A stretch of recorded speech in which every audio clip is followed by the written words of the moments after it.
So the reason I made all these videos is so that we're all working on the same set of facts.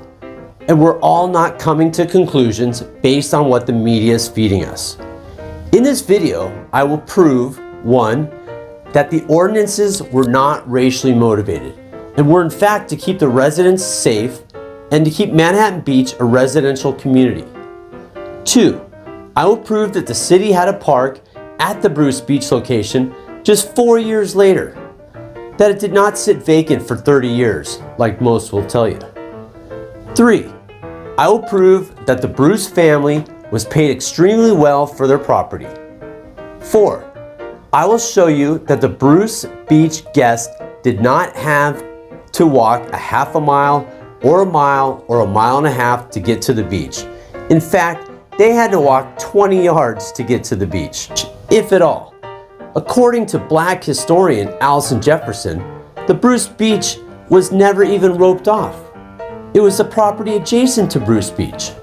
Number 5, I will prove without a doubt that Mr. Peck roping off his property had nothing to do with the Bruce family and was not racially motivated, in the least.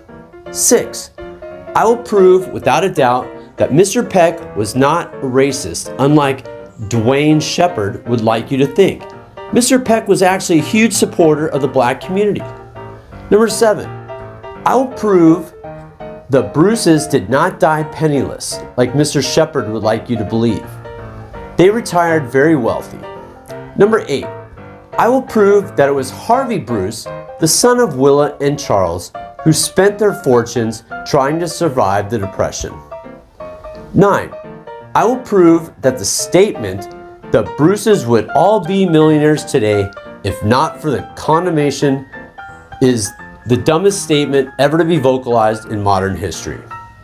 10, I will show you that made-up KKK, the actual harassment at the beach, had nothing to do with the Bruce family. So in conclusion, these videos are going to show you that Manhattan Beach was expanding and the Bruce Beach area was the last piece of undeveloped land around, and it was perfect for a park. And a park it became 4 years later. The video also shows that getting rid of the Bruce Beach Lodge, it would ensure that Manhattan Beach would remain a quiet beach residential town. No laws were broken, and unfortunately Dwayne Shepard and politicians are ruining the Bruce's good history to benefit themselves, and themselves only.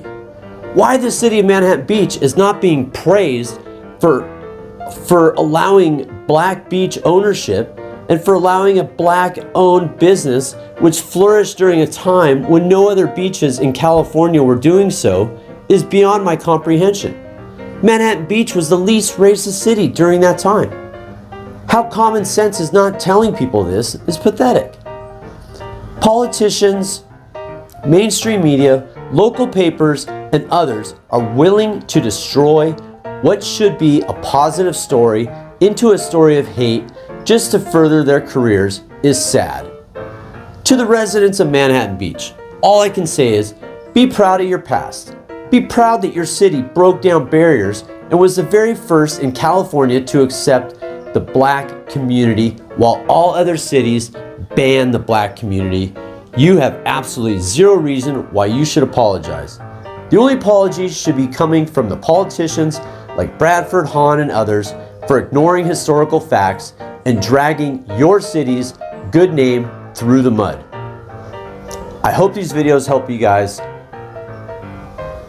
come up with different conclusions, or if you want to stick with the same conclusion, that's totally fine. I'm just throwing this stuff out there and I hope it helps.